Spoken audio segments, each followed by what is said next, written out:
Oui. Le référendum n'a pas donné lieu à un débat de fond. Aujourd'hui, nous allons à une élection législative sans débat de fond. Pourquoi? Parce qu'il y a un gros quiproquo entre l'ancien parti au pouvoir, qui refuse donc d'accepter d'avoir perdu le pouvoir. Cet ancien parti au pouvoir et le CTRI ont donné naissance à un autre parti appelé UDB. L'UDB est l'enfant putatif du président de la transition et du CTRI et du PDG. C'est ça qui donne l'UDB. Et vous avez tout un débat aujourd'hui entre cet enfant putatif qui refuse sa maman parce que la maman aujourd'hui est un peu rejetée de tout le monde, mais qui accepte un père. Mais le père ne l'a pas fait tout seul. Et donc c'est ça la réalité de ce qui est aujourd'hui en train de se jouer. On est en train de voler aux Gabonais le débat de fond sur quel pays voulons-nous, sur le social, sur l'économie, sur le chômage, sur la vie chère. Tous ces thèmes qui intéressent les Gabonais ne sont pas au devant de la scène. Et donc, il faut qu'une voix d'opposition soit entendue. Il faut que ces Gabonais, de plus en plus nombreux, qui ne se retrouvent pas dans la gouvernance actuelle, qui ne se retrouvent pas dans la gouvernance mise en place par le président de la transition, par le PDG et par l'UDB, ces Gabonais aujourd'hui ont besoin de savoir qu'il y a des hommes et des femmes qui s'organisent et qui peuvent être le relais de leurs attentes et de leurs espérances.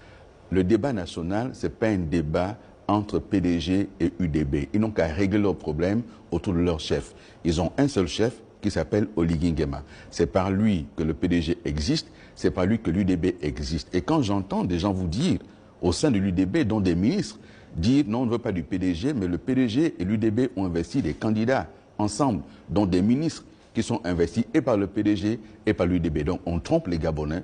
Ne volons pas aux Gabonais cette élection. PDG, UDB, c'est tabac de même pipe. Il faut qu'ils règlent le problème autour de leur chef. Leur majorité, de toute façon, elle est assurée. Ils se sont organisés pour prendre le pays en tenaille, entre d'un côté le PDG, de l'autre côté UDB. Ils ont investi à eux seuls aux législatives plus de 200 candidats.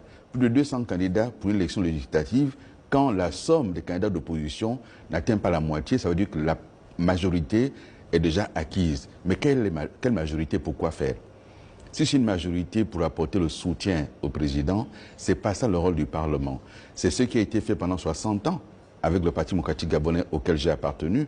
Pendant 60 ans, les gouvernants n'ont pas manqué de majorité. Et donc ce n'est pas parce qu'il a manqué une majorité que le pays ne s'est pas développé. Et ce n'est pas parce qu'aujourd'hui il y aurait une majorité qui serait celle, PDG ou UDB, que le pays se développerait. Le pays se développera lorsqu'on va entendre les voix différentes s'exprimer dans un vrai Parlement et dire des choses qui concernent les Gabonaises et les Gabonais. La question de savoir, est-ce qu'un député construit des routes? Évidemment que non, il ne construit pas des routes. Est-ce qu'un ministre construit des écoles? Non, sauf si c'est un ministre de l'Éducation nationale. Est-ce que c'est à un ministre d'aller construire dans sa province des hôtels et restaurants? Non.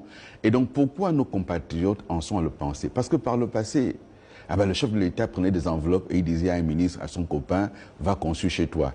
Omar Bongo l'a fait pour Lupambi, il l'a fait pour d'autres qui ont construit chez eux. Là, récemment, M. Oligui Nguema le fait pour M. Maï Moussi, va construire à Ndendé, pour M. Tosui, va construire à Bitam. On développe un pays comme cela. Le gouvernement vous annonce qu'il va y avoir désormais l'arrêt de subvention des produits pétroliers à la pompe. Quelle est la conséquence de cela? Le prix du carburant à la pompe va augmenter. Donc les transports vont augmenter, donc le pain va augmenter, les produits alimentaires vont augmenter parce que c'est une conséquence directe de cet arrêt de subvention. Est-ce qu'on en parle pendant cette campagne? Est-ce que pendant cette campagne, on dit aux Gabonais, maintenant il va y avoir la collecte de la taxe d'habitation, donc vous allez devoir payer. Donc les 7 000 milliards dont on parle là, mais l'État ne va pas les inventer. C'est vous, Gabonaises et Gabonais, qui allez y contribuer. C'est vous, Gabonaises et Gabonais, qui rembourserez la dette. Aujourd'hui, elle est à plus de 8 000 milliards. On va ajouter 3 500 milliards. Donc, au bout de cette année 2025-2026, nous serons presque à 11 000 milliards de dettes. Est-ce qu'on peut continuer comme cela? La question du soutien à M. Oligui est déjà réglée. Les Gabonais l'ont élu pour un mandat de 7 ans. Il n'a pas besoin de notre soutien. Il a eu son mandat. Il faut maintenant qu'il développe le pays. Et là, encore une fois, 60 ans plus tard, lorsqu'on regarde, qu'on reproduit les mêmes choses, le problème ne donne pas les humains, le problème est le système.